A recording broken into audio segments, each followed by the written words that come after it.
What's up, everyone? Welcome to the Power Play with CJ. To focus in on the Nashville Predators really struggling through the first 8 games, 2-5-1 on the season. Not great for the team that I thought had the opportunity to win the Stanley Cup, and I'm not the only person who thought that. And it's still early; they can turn it around, but I mean something's just off about this team. And I know you can look at it and say, oh, well, PK Subban hasn't settled in. He's got 5 points in 8 games. He's looked fine. I mean, do they, in some way, shape, or form, miss Shea Weber's defensive acumen, the physicality, and tenacity? Yes, because he'd been an instrumental part of that team's success, literally, since the end of the last lockout. He was up in the NHL at 20, kind of grew into his role as, one of the top defensemen in the NHL, and, he was his presence on defense dictated how they played defense for, the last decade, pretty much.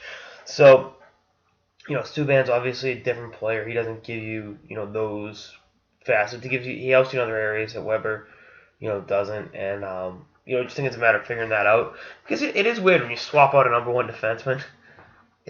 As much as I thought it would be a seamless transition for Subban, and again, his level of play hasn't been that bad. It could shore it up defensively a little bit. And off the ice, he's obviously fit in very well in Nashville.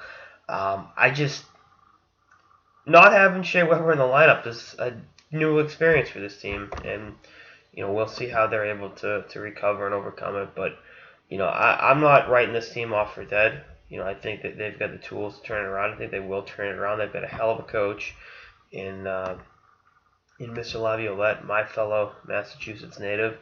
So we'll see how the next few weeks kind of fall together for them. But I think they'll be back in the hunt.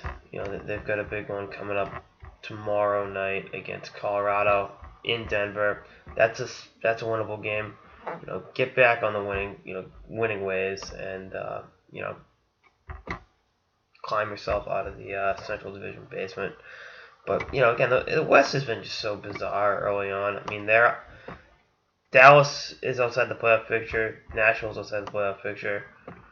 And LA's got the injuries, so they're struggling. Anaheim looks like dog shit. Actually, the one game looked really good. Came against Nashville, so funny how that works itself out. But we'll see what happens.